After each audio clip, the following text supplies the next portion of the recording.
Bread দিয়ে বানিয়ে ফেললাম ব্রেড মালাই ডেজার্ট, যেটা কিন্তু খেতে অসাধারণ হয়েছিল। আর দেখতেই পাচ্ছ কত সুন্দর দেখতে হয়েছিল। তো বাড়িতে যখনই কোনো গেস্ট আসবে এটা কিন্তু চটপট বানিয়ে দেওয়া যায়। আর আমি এটা কিভাবে বানাই তার পুরো ভিডিওটা আমি তোমাদের সাথে শেয়ার করলাম।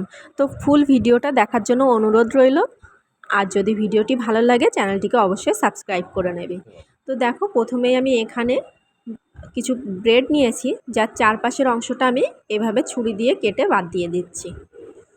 তো চারপাশে লাল অংশটা এভাবে বাদ দিয়ে ভিতরের যে সাদা অংশটা আছে সেটাই আমি আজকে নেব। আর এটা বাদ না দিলেও হয়, কিন্তু দিলে একটু সুন্দর লাগে দেখতে। আর যে সাইডের অংশগুলো আমি বাদ দিচ্ছি এগুলো আমি অন্যভাবে অন্য কোনো রেসিপিতে ইউজ করে নেব।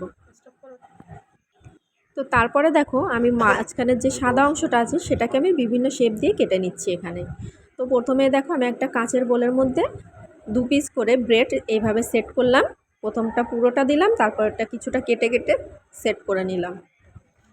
আর যে ফাঁকা অংশটা আছে সেখানেও আমি ব্রেড আরেকটু ছোট করে কেটে দিয়ে সেট করে নিলাম। এতে কিন্তু দেখতে অনেকটাই ভালো লাগবে।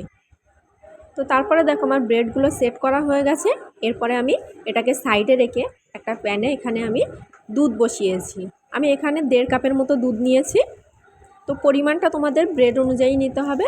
আর তার মধ্যে আমি 4 চামচের মতো এখানে চিনি দিয়ে দিয়েছি। চিনির পরিমাণটাও তোমরা যেভাবে খেতে চাও সেভাবে দিতে পারো, কিছুটা বাড়িয়ে বা কমিয়ে।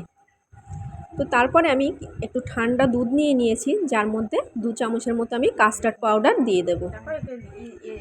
আর দেখো, কাস্টার্ড পাউডারটা আমি এইভাবে ঠান্ডা দুধের মধ্যেই মিক্স করে নেব, কারণ গরম দুধের মধ্যে দিলে এটা কিন্তু দলা পাকিয়ে যেতে পারে। তো তারপর আমি চামচ দিয়ে নেড়ে নেড়ে খুব ভালোভাবে মিক্স করে নেব, যেন ভিতরে কোনো লাম্পস না থাকে। তো এটা ততক্ষণই ভালো করে মিক্স করতে হবে যতক্ষণ না এটা ভালো করে মেল্ট হয়ে যাচ্ছে। এরপরে দেখো, দুধের কালারটাও চেঞ্জ হয়ে গেছে। আর এটা কিন্তু খুব ভালোভাবেই মিক্স করে নিতে হবে। দেখো, আমি অনবরত নেড়েই যাচ্ছি। তো এটা হয়ে গেছে। এরপরে আমি যে দুধটা ওভেনে বসিয়ে রেখেছিলাম তাতে অল্প অল্প করে দিয়ে নেড়ে এটাকে মিক্স করে নেব। আর ততক্ষণে দেখো দুধটাও ঘন হয়ে এসেছে। তো এভাবে নেড়ে চেড়ে দুধটাকে একটু ঘন করে নেব। আর তারপরে যে রুটিটা সেট করে রেখেছিলাম তার উপরে আস্তে আস্তে এইভাবে ঢেলে দেবো।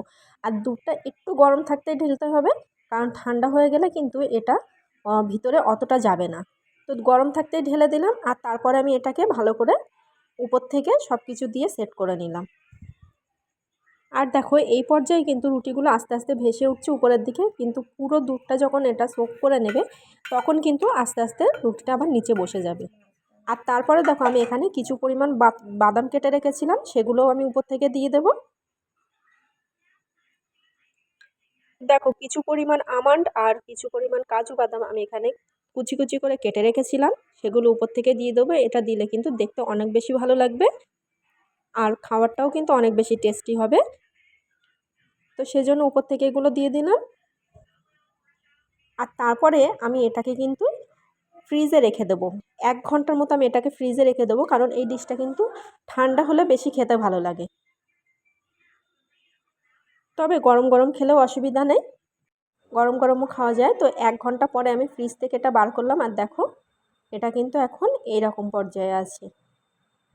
তো ব্রেড মালাই ডেজার্ট যেটা কিন্তু পুরো রেডি হয়ে গেছে খাওয়ার জন্য এখন। আর দেখো, এটা আমি কেটে নিচ্ছি। আর দেখো, এটা কি পরিমাণ সফট হয়েছিল আর খেতেও অনেক বেশি সুন্দর হয়েছিল। তো অবশ্যই কমেন্ট করে আমাকে জানাবে তোমাদের কেমন লাগলো এই রেসিপিটা। তো দেখা হচ্ছে পরের ভিডিওতে।